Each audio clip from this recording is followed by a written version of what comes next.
a university player. What's it like to be back? Or I guess you live here. We just talked about that. But what's it like to play here and be so close to where you live? Yeah, it's nice to have a home place event. I've actually never been part of this town and never been to this golf course before, so it was new to me yesterday. But I think knowing how big golf is for this town and how much it means to us, and also knowing that we always haven't had an event here, I think it's massive that ASU has, or with ASU, but that the LPGA tour has to stop here and get to come here. But for me, it's nice to sleep in my own bed this week. Yes. And what are some of your favorite things about Arizona golf in general? I love the desert. I know a lot of people don't like it, but I guess one of my strengths is hitting it pretty straight, so I don't get to see a lot of the desert. But I just love the sunsets. I like the mountains and just kind of the outdoorsy feel. Yeah. This place has always felt like home to me. I lived in Florida for a couple of years, and then I came back here a few years ago. But there's just no place like this. And this is the first time we're talking to you, I believe, since you were named assistant vice captain again this year for the Solheim Cup. Just how excited are you for that? Yeah, it's a huge honor to be able to be assistant captain under Susanne Pedersen. She's one of my best friends and always kind of a bit of a role model and inspiration for me. And it'll always be a great memories. Having played alongside her in a couple Solheim Cup teams and playing with her, and just seeing her competitiveness and her intensity, and then also being part of that captain's team. I look up to her a lot, and just seeing how much work that really goes into behind the scenes. I think as a player, you're fortunate to be able to show up that week, and a lot of things are taken care of. But playing vice captain last year, and then hopefully having the opportunity to be playing vice captain again this year, it's very special. And there's no secret that I love the Solheim Cup, and my family loves it, and there's just so many good memories from my career from the Solheim Cup. So I'm going to do everything I can as an assistant captain, and also hopefully as a player to make it another successful year for European golf. And thinking back to the emotions and how it all turned out last year, how are you all hoping to carry that into this year? Yeah, it's quite a bit of a quick turnaround, which is also nice to keep the kind of the same team. I think we learned a lot from last year. There was a lot of things going on. Maybe didn't work out as planned in Spain as far as like organizational stuff. So, but it's just been nice. I mean, Susanne's on top of everything, and she won't leave anything to chance. Melissa Reed has been added to the team this year, which is nice. And I mean, I played with her since I was a junior, so it's kind of cool to experience that part with players that you've been that you played with for so long.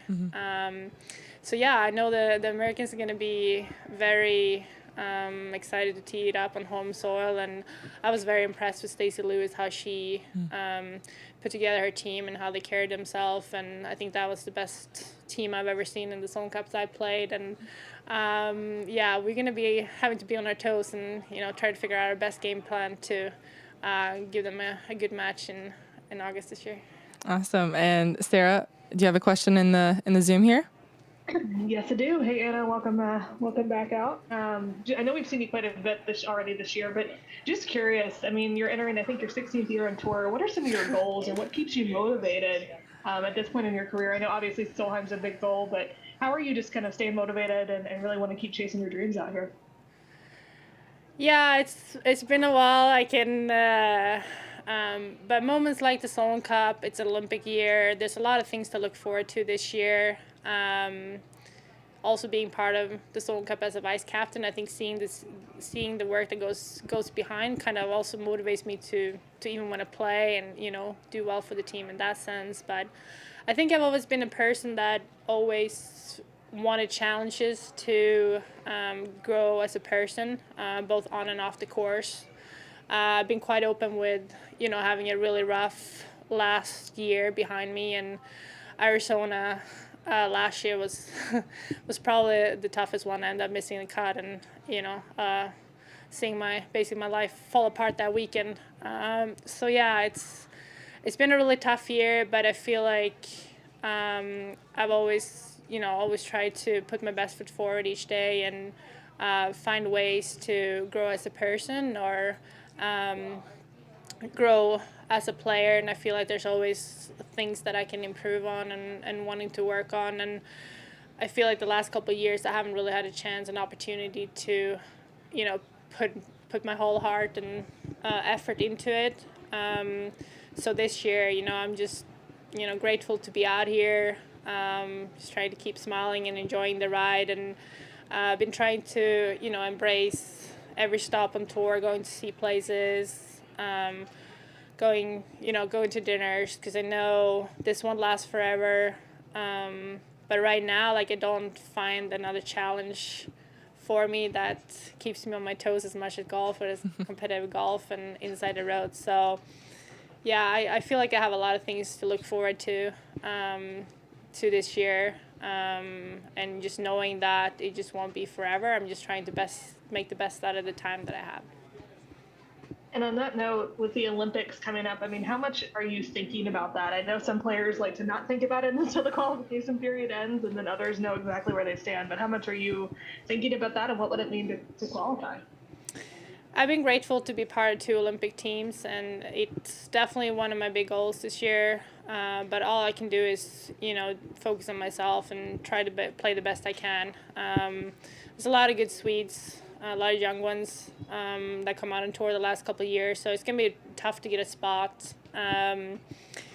Didn't play the best last year, and I know I'm going to have to do well this year to qualify, but all I can do is my best, and if someone else plays better, there's just nothing I can do about it, and it's not going to be the end of the day if I don't. I still look back to the memories that I have from both Tokyo and from Rio, and I'm very proud to have been part of 2 teams. So I'm trying not to put any pressure on me, and I'm just trying to wake up every day and get a little bit better on and off the course, and just keep smiling and enjoying the game the best I can. Awesome. Thanks, Anna. You have a question here? Yeah, actually, I'm curious about Olympics too. There's talk of a mixed event coming to Olympics. How do you think that could elevate the game? I've always been a big fan of the mixed, and I brought it up a couple years ago saying that we should have some kind of team format. It would be fun to kind of how the guys and the girls do it. You see other sports where they have the team aspect part of the Olympics and how much it means to them. So I'm all for it, and I hope we'll see some changes going forward. And with your experience with Solheim, do you think a team Olympic event could rival that in terms of drama and the rivalries and everything like that? Or will the Solheim Cup always kind of be above everything? I think it's hard. It's not. I don't think it's fair to compare the two, because Solheim Cup is Solheim Cup, and the guys have the Ryder Cup. But I think it would just be a very cool, different way of playing. I think we saw at the mixed team event at the end of last year how successful that was when LPGA and PGA Tour collaborated, and I think that's the way to move forward, and I hope we'll one day see it in golf. Okay, thanks. And then one last question from me, going back to ASU. You're a decorated alum, and you are in the Hall of Fame, I believe. They're correct. What are some of your favorite memories of your time there?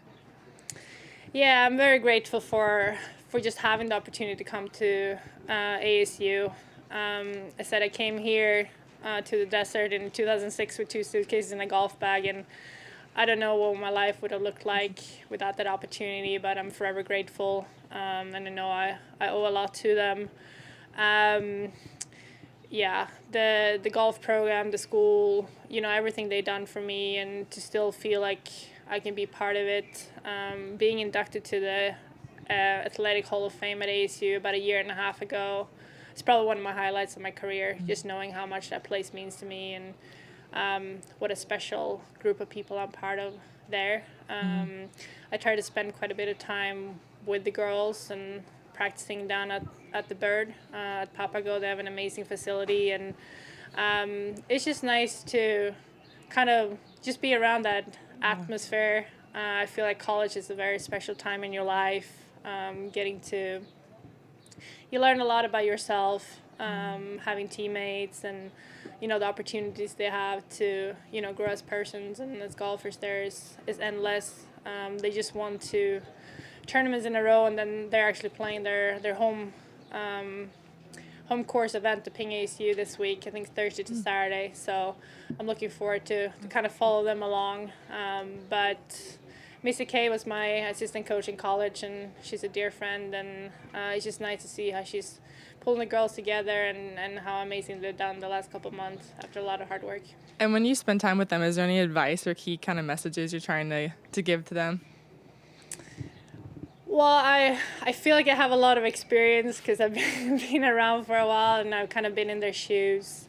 I'm not saying that I have any answers. I just say that I think I've been through it all, a lot of the ups and a lot of the downs. And at that time in your life, you don't really want to worry about like the downs that you're gonna hit or the challenges you're gonna face. But if there's anything they want to ask, like I feel like I have a lot of knowledge, or kind of hopefully I can bring a little bit of peace and calm to the tradition. A lot of questions are obviously about turning pro and what it's going to be, but I always encourage everyone to stay in college as long as they can and embrace that opportunity and the experiences they will have there, because you can't really get those years back, but tour life is always going to be waiting for you around the corner. Awesome. Well, thank you so much. Good luck this week. Thank you. Awesome. Thank you. Appreciate it. Oh, yes. Do you mind? Oops, sorry. Oh, thank you.